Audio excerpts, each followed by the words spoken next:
Sir, ഈ മനുഷ്യൻ്റെ നിർബന്ധ ബുദ്ധി അതൊരു വിനാശകരമായ ഒരു വിപത്തിലേക്ക് നയിക്കും. അത്തരമൊരു വിപത്താണോ ഇപ്പോൾ ഇറാൻ്റെ പരമാധികാരത്തിന്മേൽ ഇസ്രയേലിൻ്റെ കൈപിടിച്ച് അമേരിക്ക നടത്തുന്ന ഈ യുദ്ധം? നിർബന്ധ ബുദ്ധി എന്ന് മാത്രം പറഞ്ഞാൽ പോരാ, മനുഷ്യൻ്റെ ഒടുങ്ങാത്ത അഹങ്കാരവും ആർത്തിയും, ഞാനാണ് ലോകത്തേക്ക് ഏറ്റവും വലുത് എന്ന് തോന്നുമ്പോൾ അയാൾക്ക് സംഭവിക്കാൻ പോകുന്ന വിപത്തിനേക്കാൾ ലോകത്തിന് സംഭവിച്ചുകൊണ്ടിരിക്കുന്ന വിപത്ത് ഒക്കെ നമ്മൾ നേരിടുകയാണ്. ട്രംപ് എന്ന് പറഞ്ഞ ഒരു നേതാവ് US വന്നത് മുതൽ ലോകത്തെ അദ്ദേഹം ഇളക്കി മറിക്കുകയാണ്. ഏതാണ്ട് പത്മാസുരന് വരം കിട്ടിയ പോലെയാണ് അദ്ദേഹം പെരുമാറുന്നത്. അദ്ദേഹം ചൂണ്ടുവിരലുമായിട്ട് എല്ലാവരും ഇങ്ങനെ ഓടിച്ചുകൊണ്ടിരിക്കുകയാണ്. അപ്പോൾ ഇനി എന്നാണ് അദ്ദേഹത്തിൻ്റെ നേരേക്ക് വരുന്നതെന്ന് മാത്രമേ നമുക്ക് നോക്കാനുള്ളൂ. അത്ര അഹങ്കാരത്തോടു കൂടി അദ്ദേഹം US സുപ്രീം കോടതിയെ അവഗണിക്കുന്നു, US സെനറ്റിനെ അവഗണിക്കുന്നു, US ജനതയെ അവഗണിക്കുന്നു, US മുഴുവൻ അലൈസിനെയും അവഗണിക്കുന്നു, US കൂട്ടുകാരായിരുന്ന യൂറോപ്യൻ രാഷ്ട്രങ്ങളെ അവഗണിക്കുന്നു. എന്തിന്, ഇന്ത്യയുമായിട്ട് വലിയ സൗഹൃദമുണ്ടായിരുന്ന ട്രംപ് അതുപോലും ഉപേക്ഷിച്ച് നരേന്ദ്രമോദിയുമായിട്ട് ഇടയ്ക്കിടയ്ക്ക് ചണ്ട കൂടാൻ ശ്രമിക്കുന്നു. അദ്ദേഹത്തിന് ഇപ്പം ആരും കൂട്ടില്ല, നെതന്യാഹു അല്ലാതെ. ആ വിധത്തിലായിരിക്കുകയാണ്. ഇത് അദ്ദേഹത്തിൻ്റെ പതനം മാത്രമല്ല, ഇത് ലോകത്തിന് തന്നെ ഒരു വലിയ പ്രതിസന്ധിയാണ് ഉണ്ടാക്കി വെച്ചിരിക്കുന്നത്. അതായത് കാലം മാറുന്നു, കാരണം മാറുന്നു എന്നതൊഴിച്ചാൽ ഇപ്പോൾ ഇന്നും ട്രംപ്, പക്ഷെ ഇതിനു മുമ്പുണ്ടായിരുന്ന അമേരിക്കൻ ഭരണാധികാരികളെല്ലാം തന്നെ വാസ്തവത്തിൽ അവരുടെ രാജ്യത്തിൻ്റെ വിസ്തൃതിയും ആ വിസ്താരവും കൂട്ടുക, അവർക്ക് മേൽക്കമുണ്ടാകുക, ആ ഒരു ലോകക്രമം അവരെ ആശ്രയിച്ച് മുന്നോട്ട് പോവുക. അപ്പോൾ സ്വാഭാവികമായിട്ട് ഇവർ ചെയ്തു വരുന്ന കാര്യങ്ങൾ ഏതാണ്ട് അമേരിക്കൻ പോളിസി സാർ പറഞ്ഞത് ശരി തന്നെയാണ്, ഏതാണ്ട് അതുപോലെ തന്നെയാണ്.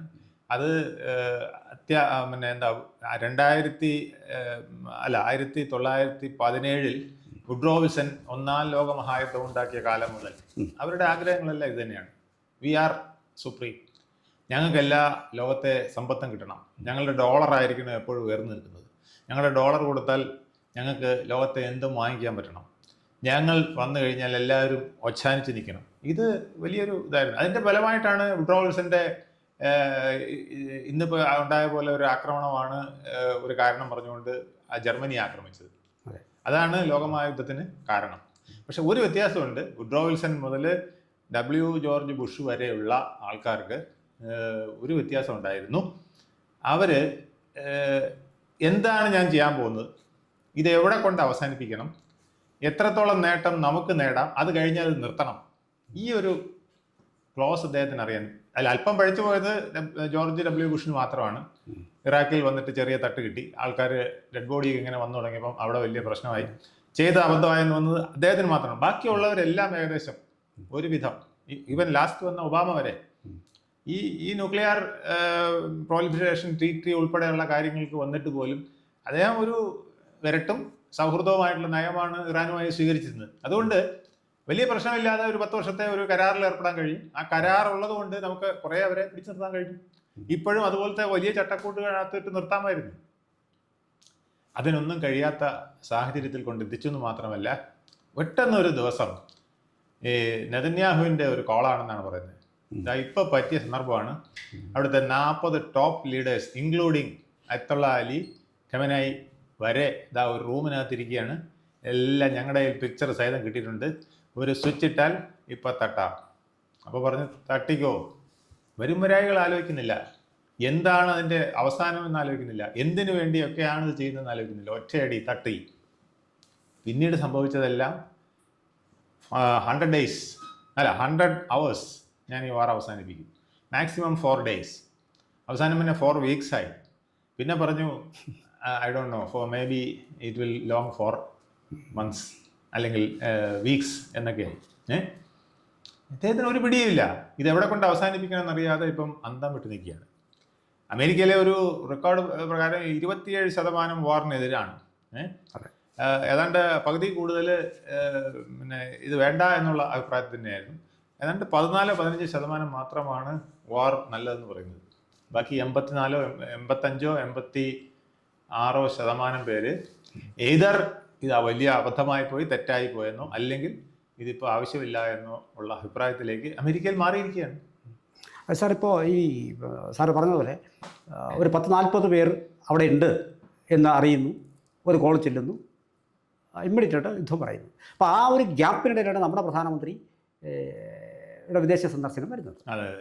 അപ്പോൾ ഈ അന്ന് ഇപ്പോൾ ലോകം മുഴുവൻ കരയുന്നത്, വിശേഷിച്ച് നമ്മുടെ കേരളത്തിലെ മാധ്യമങ്ങൾ കരയുന്നതും അവിടുത്തെ സ്കൂളിൽ 60-ലധികം പിഞ്ചു കുഞ്ഞുങ്ങൾ, അതും വിദ്യാർത്ഥിനികൾ, പെൺകുഞ്ഞുങ്ങൾ മരണപ്പെട്ടു എന്നുള്ളതാണ്. പക്ഷേ അവിടെയും ഈ സ്കൂളെന്ന് പറയുന്ന ഇസ്ലാമിക് റവല്യൂഷണറി ഗ്രൂപ്പിൻ്റെ, അതായത് ഈ ഭരണ സംവിധാനത്തോട് ചേർന്ന് നിന്ന് അവർക്ക് വേണ്ടി പ്രവർത്തിക്കുന്ന, അത് വാസ്തവത്തിൽ അന്താരാഷ്ട്ര ചട്ടങ്ങൾ മറികടന്നു ഇങ്ങനെ ഹ്യൂമൻ ഷീൽഡ് ആയി ആ സ്കൂളിനെ ഉപയോഗിച്ചിരുന്നു.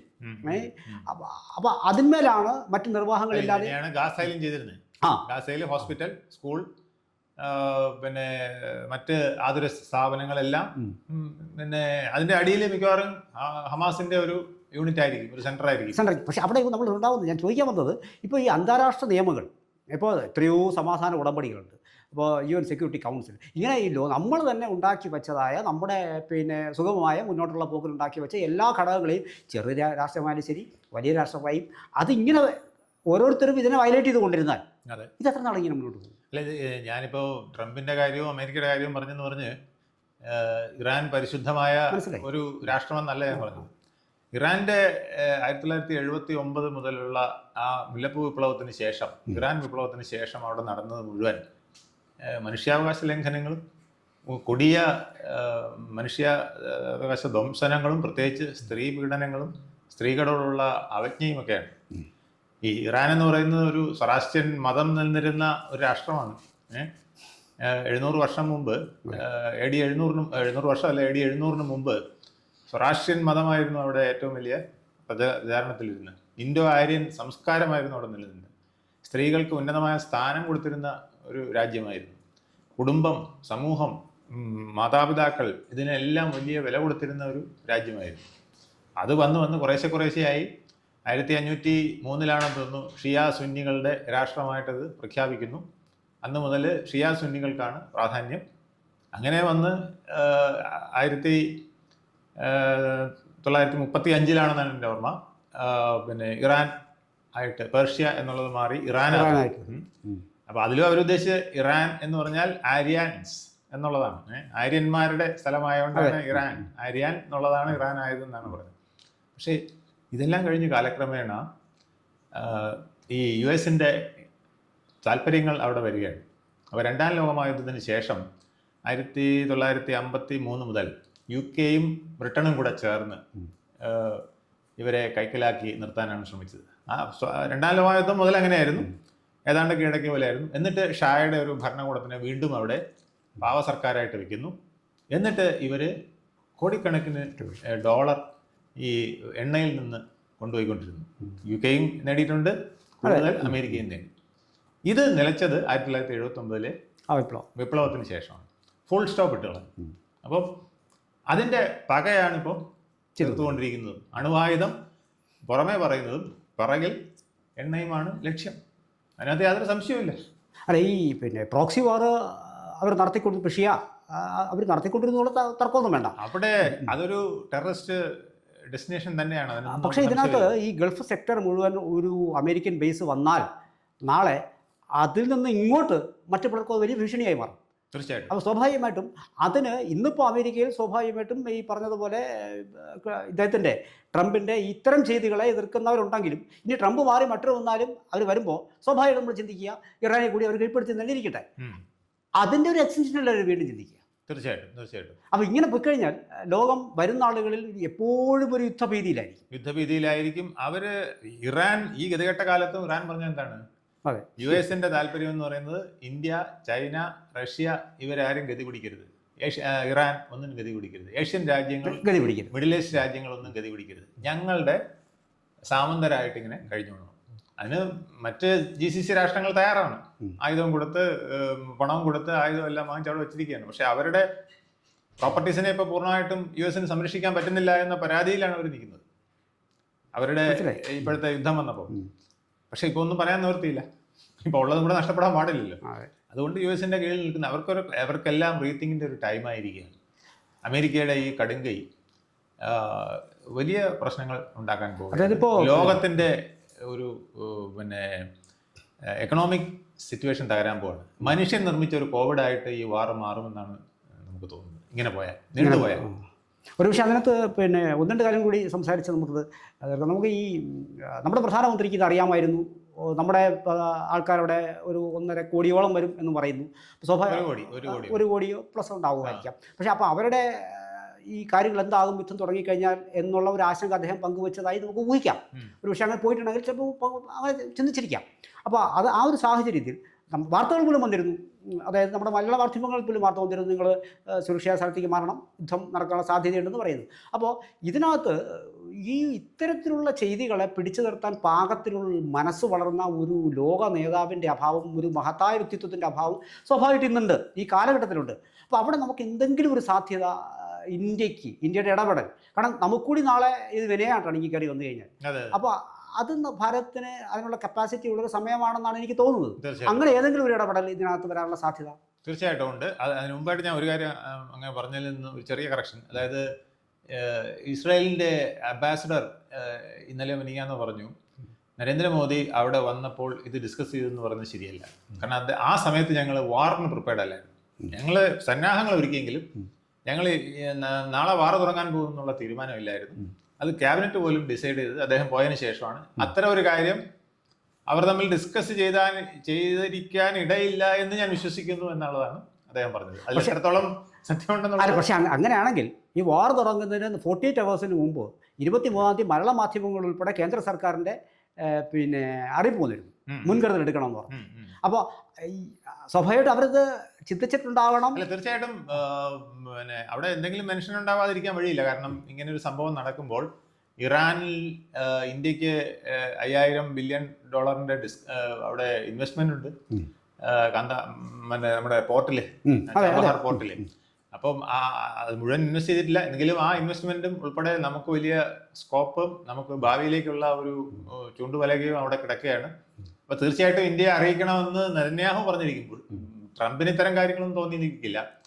നെതന്യാഹു പറഞ്ഞിരിക്കും, നമുക്കൊരു വേർഡ് ചിലപ്പം നരേന്ദ്രമോദിയോടുകൂടെ പറയണ്ടേ, പറഞ്ഞില്ലെങ്കിൽ അവർ ചിലപ്പം കയറി ഇസ്രായേലിന് ഞങ്ങളുടെ പോർട്ട് സംരക്ഷിക്കാനാണെന്നും പറഞ്ഞിട്ട് ഇറാനെ സപ്പോർട്ട് ചെയ്താൽ എന്ത് ചെയ്യും എന്നല്ല ചോദിച്ചിരിക്കാമെന്ന് നമുക്ക് വിശ്വസിക്കാം. കാരണം ഇതൊന്നും ഉറപ്പ് പറയാൻ കഴിയുന്ന കാര്യങ്ങളല്ല, ഹൈലി സീക്രട്ട് ആയിട്ടുള്ള അങ്ങനെ വെക്കാൻ കഴിയുള്ളൂ.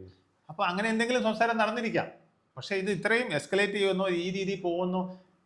ഇപ്പൊ ട്രംപ് തന്നെ പറഞ്ഞെന്താ 100 hours 4 ദിവസം ഏറിയാൽ അതിനപ്പുറം ഈ യുദ്ധമില്ല എന്നാണ്. ഇത് തന്നെയായിരിക്കും ചിലപ്പം നരേന്ദ്രമോദിയോടും പറഞ്ഞിരിക്കുന്നത്. നിങ്ങളവിടെ പാകിസ്ഥാനുമായിട്ട് നടത്തിയില്ലേ, അതുപോലെ ഓപ്പറേഷൻ സിന്ദൂർ പോലെ 4 ദിവസത്തെ പരിപാടി 48 മണിക്കൂർ എന്ന് പറഞ്ഞാണ് യുക്രൈൻ തുടങ്ങി ഒരു യുദ്ധം അങ്ങനെ അതുപോലെയല്ലേ ഗാസയിൽ ഞങ്ങൾ വന്നു എന്ന് പറഞ്ഞ് തീർക്കൊന്നല്ലേ പറഞ്ഞേ ഇസ്രായേൽ. ഇത് ചെറിയ സ്ട്രിപ്പ്, ഇതിനകത്ത് ഇവിടെ എന്തിരിക്കും, ഞങ്ങൾ ഇപ്പം അങ്ങോട്ട് കയറി പിടിച്ച് കൊണ്ടുവരും. പക്ഷേ വർഷം 2 കഴിഞ്ഞിട്ടും കളി മാറിയിട്ടില്ല. അല്ല, ഇപ്പോൾ പിന്നെ ബ്രിട്ടൻ പറഞ്ഞിട്ടുണ്ട് ആകാശമാർഗേണ അല്ല അധികാര കൈമാറ്റം നടത്തേണ്ടത് എന്ന് പറയുന്നു. അപ്പോൾ സ്വാഭാവികമായിട്ട് വെനിസ്വേലയ്ക്ക് അകത്ത് കയറിയിട്ടാണ് പിടിച്ചുകൊണ്ട് പോയത്. അപ്പോൾ ഇറാൻ ലോകത്തിന് വരുത്തി വെച്ച വിന എന്ന് നമ്മൾ പറയുമ്പോഴും അത് ന്യായീകരിക്കല്ല, പറയുമ്പോഴും അതിലേറെ ഒരു 20ലധികം രാഷ്ട്രങ്ങളെ വളരെ ഗുരുതരമായ രീതിയിൽ എല്ലാ പരമാധികാരത്തിന്മേൽ കടന്നു കയറിക്കൊണ്ട് ആക്രമിച്ച ഒരു ഇതിലിപ്പോ അല്പമെങ്കിലും സേഫ് ഉണ്ടെന്ന് പറയാൻ അമേരിക്ക മാത്രമേ ഉള്ളൂ. എക്കണോമിക്കലി അവരും ഡൗൺ ആവും, കാരണം ഇത്രയും വലിയ ജിയോഗ്രാഫിക്കലിയും വരും. പിന്നെ ഈ ഹോർമോസ് കടലിടുക്ക് തടഞ്ഞു വെക്കുമ്പോൾ അവിടെ ഉണ്ടാകുന്ന പ്രതിസന്ധിയും ഇന്റർനാഷണൽ ട്രാഫിക് ട്രാൻസാക്ഷനും പിന്നെ കാർഗോ കൈമാറ്റം ഉൾപ്പെടെയുള്ള എല്ലാ കാര്യങ്ങൾക്കും ഒരു പ്രതിസന്ധി വരുമ്പം അത് അമേരിക്കയും ബാധിക്കും. അമേരിക്കയുടെ എക്കോണമി ഒട്ടും നല്ലതല്ല. ഈ വാർ നടത്തുന്നതിന്റെ ഫലമായിട്ട് അവർക്കുണ്ടാകാൻ പോകുന്ന ലോസ് എത്രയാണെന്നുള്ളത് ഇനിയും ജഡ്ജ് ചെയ്തിട്ടില്ല എന്നാണ് പറയുന്നത്. അപ്പോൾ ഇതെല്ലാം ഒരു വലിയ വിപത്തിലേക്കാണ് പോകുന്നത്. ലോകം മനുഷ്യനിർമ്മിതമായ ഒരു കോവിഡിലേക്ക് പോയി എന്ന് വേണമെങ്കിൽ പറയാം. ചുരുക്കം പറഞ്ഞാൽ ഈ യുദ്ധം ഒരു പക്ഷേ സമാധാനവും ഐക്യവും കൊണ്ടുവന്നേക്കാം. അങ്ങനെ ഇത് കൊണ്ടുവരാൻ കഴിയുമോ? യുദ്ധം ഒരിക്കലും സമാധാനം കൊണ്ടുവരില്ല, ഐക്യം കൊണ്ടുവരില്ല. 2 വ്യക്തികൾ പോലും തമ്മിലടിച്ചാൽ അത് സ്പർദ്ധയിലേക്കും പിന്നെ വളരെ നാൾ നീണ്ടു നിൽക്കുന്ന അനന്തര പ്രശ്നങ്ങളിലേക്കും അവരുടെ 2 വിഭാഗത്തിന്റെയും കുടുംബത്തിലേക്കും കൂടെ ഒക്കെ ബാധിച്ച് വലിയ വിപത്താകുകയാണ്. അതുകൊണ്ടാണ് യുദ്ധം ഒരിക്കലും നല്ലതല്ല എന്ന് പറയുന്നത്. സമാധാനത്തിനെന്ന് പറഞ്ഞൊരു യുദ്ധമില്ല. യുദ്ധത്തിൽ നാശം മാത്രമേ ഉള്ളൂ. സമാധാനത്തിനുള്ള യുദ്ധം എന്ന് പറയുന്നത് ഒരു ഭാഗം പരിപൂർണമായി തുടച്ചു നീക്കപ്പെട്ടാൽ അല്ല, അത് അങ്ങനെ തുടച്ചു നിൽക്കാൻ പറ്റില്ല. അത് പ്രകൃതിയുടെ ഒരു നിയമമാണ്. നിങ്ങൾക്ക് ഒന്നിനെയും ഈ ഭൂഖണ്ഡത്തിൽ നിന്ന് തുടച്ചു നിൽക്കാൻ പറ്റില്ല. ചിലത് സ്വയം നശിച്ചു പോകും. ഇപ്പോൾ ഡിനോസറുകളൊക്കെ അതിൻ്റെ ആജാന വലിപ്പവും ഈ പ്രകൃതിയെ മുഴുവൻ തിന്നുന്ന എല്ലാ സസ്യങ്ങളെയും തിന്നുന്ന ചില രീതിയും ഒക്കെ കൊണ്ട് അത് സ്വയം നശിച്ചു പോവാം. മനുഷ്യനും ചിലപ്പോൾ അങ്ങനെ ഒരു എക്സിസ്റ്റൻസ് വരാം. നമ്മൾ ഈ 10 തലമുറയ്ക്കോ 100 തലമുറയ്ക്കോ ഉള്ള സാധനങ്ങളെല്ലാം ഇപ്പൊ കൺസ്യൂം ചെയ്തുകൊണ്ടിരിക്കുകയാണ്. ഒരുപക്ഷെ അത് കാരണം തന്നെ നമ്മുടെ ഭാവി ചിലപ്പം അസ്ഥാനത്തിലാകാം. മനുഷ്യനില്ലാത്തൊരു ലോകം ചിലപ്പോൾ വന്നുകൂടായില്ല. അല്ല, ഈ മൊസാമിനിയെ പോലെയുള്ള സ്ത്രീകൾക്ക് നേരെ നടന്ന വലിയ പീഡനം ഇറാനിൽ വലിയ തോതിൽ അദ്ദേഹത്തിനെ ഒരു എതിർപ്പ് വിളിച്ചു വരുത്തിയിരുന്നു. പക്ഷേ ആ എതിർപ്പുകളെയൊക്കെ അവഗണിച്ചുകൊണ്ട് ഏകദേശം 60% പേര് പോലും എതിർത്തിരുന്നൊരു ഘട്ടമുണ്ടായിരുന്നു. പക്ഷേ മറിച്ച് ഇപ്പോൾ യുദ്ധത്തിലേക്ക് വന്നപ്പോൾ അവിടെ ഒരു അതിവൈകാരികത നിറഞ്ഞ ദേശീയത വരികയും അദ്ദേഹത്തിനെ പിന്തുണയ്ക്കുന്ന ഒരു അവസ്ഥ വരികയും ചെയ്തു. പക്ഷേ ആ പിന്തുണ അടുത്ത ഒരു ഭരണാധികാരിക്ക് ലഭിച്ചുകൂടായുണ്ടോ? ഉണ്ടാവുമല്ലോ. അതാണ് ഞാൻ സൂചിപ്പിച്ചത്. അവിടെ ഇപ്പോൾ ഒരു ഏകത വന്നിട്ടുണ്ട്. അതാണ് ഞാൻ ഒരു ഏകീകരണം വന്നിട്ടുണ്ട്. അവർക്കൊരു ഏകത വന്നിട്ടുണ്ട്. അവിടുത്തെ വിമത സ്വരങ്ങൾ കൂടി ഇപ്പം വളരെ നിശബ്ദമായിട്ടുണ്ട്, അല്ലെങ്കിൽ സപ്രസ് ചെയ്യപ്പെട്ടിട്ടുണ്ട്. ഇപ്പം നമ്മൾ കണ്ടിട്ടില്ലേ, പാകിസ്ഥാൻ അതിനോട് അനുകൂലമായ ഒരുപാട് പേർ ഇന്ത്യയിലുണ്ട്. പക്ഷെ ഇന്ത്യ പാകിസ്ഥാൻ വാർ വന്നപ്പം ചിലര് സോഷ്യൽ മീഡിയയിലൊക്കെ എഴുതിയിരുന്ന അവൻ പോലും പിന്നെ പുറകോട്ട് പോയി. ആ ഒരു സ്റ്റേജ് വരും. നമ്മളൊരു രാജ്യവുമായിട്ട് യുദ്ധം ചെയ്യുമ്പം ആ രാജ്യത്തിന് അനുകൂലമായിട്ട് ആർക്കും നിൽക്കാൻ പറ്റാത്ത, തൻ്റെ രാജ്യത്തിനെ എതിർക്കുന്ന രാജ്യത്തിന് അനുകൂലമായി നിൽക്കാൻ ആർക്കും പറ്റാത്തൊരവസ്ഥ വരും. അത് ഇറാനിലും സംഭവിച്ചിട്ടുണ്ട്, കൂടുതൽ ഇനി സംഭവിക്കാം. ഏതായാലും അമേരിക്കൻ അധിനിവേശത്തോട് ഒരു കാരണവശാലും വിട്ടുവീഴ്ചയില്ല എന്ന് പറയുന്ന സാഹചര്യത്തിൽ യുദ്ധം മുന്നോട്ട് നീങ്ങുമ്പോൾ അതേ നാൾ നീണ്ടതിരിക്കട്ടെ എന്ന് മാത്രമേ നോക്കാൻ. അത് പറ്റില്ല. ഇത് എത്രയും പെട്ടെന്ന് അവസാനിപ്പിക്കും എന്ന് തന്നെയാണ് എൻ്റെ വിശ്വാസം. ഇല്ലെങ്കിൽ ഇത് സർവനാശത്തിലേക്കുള്ള ആദ്യത്തെ പടിയായിരിക്കും. കൂടുതൽ വാർത്തകളും വിശേഷങ്ങളും നേരിട്ട് ലഭിക്കാൻ ജനങ്ങളിൽ നിന്ന് ജനങ്ങളിലേക്ക് ജനഭൂമി ന്യൂസ് സബ്സ്ക്രൈബ് ചെയ്യൂ. ബെൽ ബട്ടൺ അമർത്താനും മറക്കരുത്.